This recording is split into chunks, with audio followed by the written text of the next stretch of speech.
Avril Phaedra Douglas Campbell, better known as Kim Campbell since her early teenage years, was born in March 1947 and so far is the only woman to have served as the Canadian Prime Minister.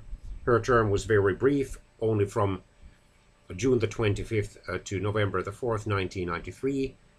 She was elected by the Progressive Conservative Leadership Convention in early June 1993 to replace the retiring Prime Minister Brian Mulroney. She was briefly notably popular because she seemed much more authentic in her public comments than Mulroney, who had, according to a biographer, Jim Lotz, the reputation for talking a great deal and saying very little of substance. And ironically, by the time Campbell had been Prime Minister for over 2 months, and she called a federal election in early September 1993, the Progressive Conservatives had moved solidly into the second place in the public opinion polls and were only a few percentage points ahead of the main opposition party, the Liberals.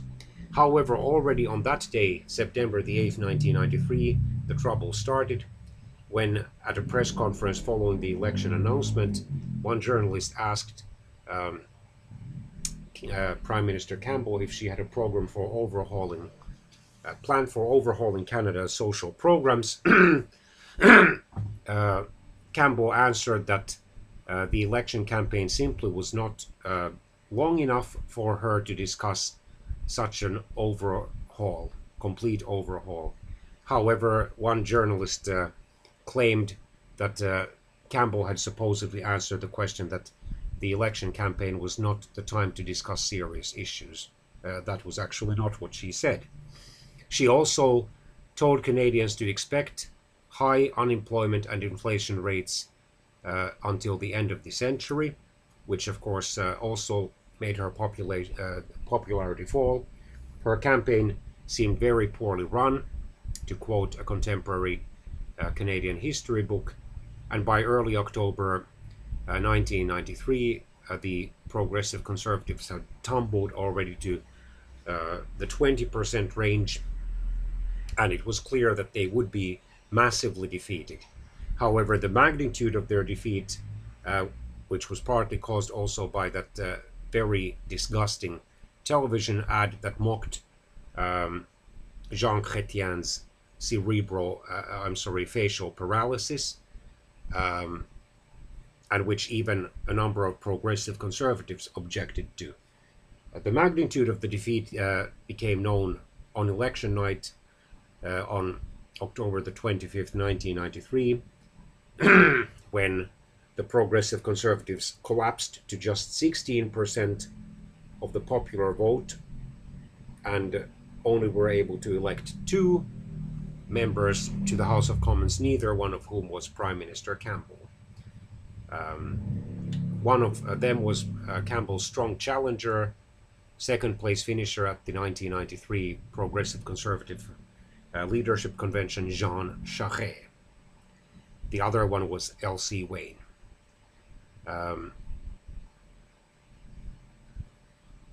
Campbell, who has been married twice and was divorced both times, although her second husband walked out on her. And that now she has a long-term common law marriage relationship with a third man, decided to leave politics, and then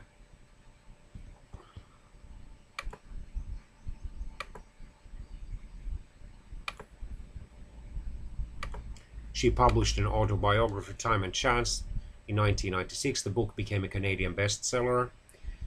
In 1996, she was appointed Consul General to Los Angeles by the Chrétien government. She remained in that position until 2000. While she was there, she collaborated with her husband, third husband, Hershey Felder, who is also a composer, playwright, and actor, on the production of a musical, Noah's Ark. From 1999 to 2003, she chaired the Council of Women World Leaders, a network of women who hold or have held the office of President or Prime Minister.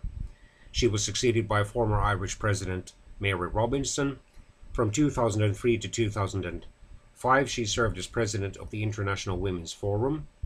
From 2001 to 2004, she was with the Center for Public Leadership and lectured at the John F. Kennedy School of Government at Harvard University.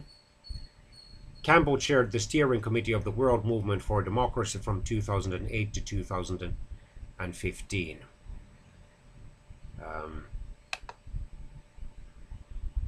While testifying in April 2009 at the Mulroney-Schreiber Airbus inquiry, Campbell said she still follows Canadian politics intermittently. In April 2014, Campbell was appointed the founding principal of the new Peter Lougheed Leadership College at the University of Alberta.